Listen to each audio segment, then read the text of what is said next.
अरे बच्चों, मेरे YouTube चैनल पर आप सबका स्वागत है। आज हम कक्षा 8वीं की पुस्तक में दिया गया तीसरा पाठ सुभाषित रसम पित्वा जीवनम सफलम कुरु कि हम मीठे वचनों को अगर हम जीवन में अपनाएं तो हम अपने जीवन को किस प्रकार से सफल कर सकते हैं।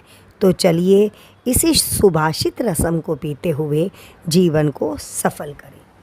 पाठ के आरंभ में जो वार्ता दी गई है, इसके बाद हमारे पास श्लोक आरंभ होते हैं। तो चलिए हम इन श्लोकों का हिंदी अनुवाद समझें। हमारे पास पहला श्लोक दिया गया है, गायन्ति देवः किल गीतकानि धन्या सुतई भारती भूमि भागे स्वर्ग अपवर्ग पदमार्गहि भूतई भवन्ति भूयः पुरुषः सुरतवात्। भारत भूमि के भाग में अर्थात जो मनुष्य इस भारत भूमि के अंदर जिसका जन्म हुआ है वे धन्य हैं। इस प्रकार देवता भी गीत गाते हैं। देवता भी गीत गाते हैं कि निश्चय से ही जो लोग भारत भूमि के में जन्मे हैं उनका जीवन धन्य है। स्वर्ग मोक्ष पद मार्ग रूप अर्थात भारत भूमि के भाग में तो देवत्व से बार बार मनुष्य जन्म लेते हैं।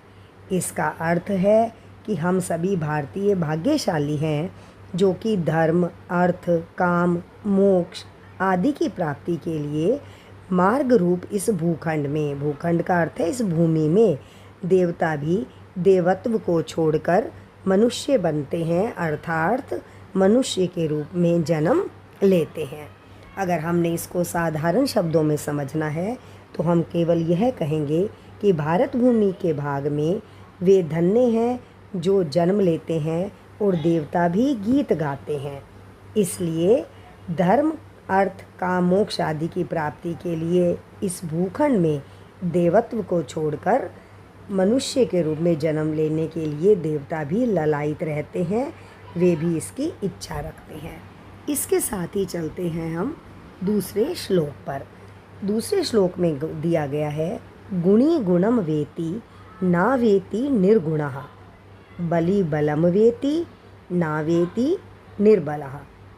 अब बताया गया है जो गुणी व्यक्ति है वो गुणों को जानता है, जो निर्गुण व्यक्ति है वो गुणों के बारे में क्या जानेगा। बलि बलम वेति, जो बलवान है वही बल को जानता है, निर्बल बल को नहीं जानता। टिकऊ वसंत वस्तु अस्य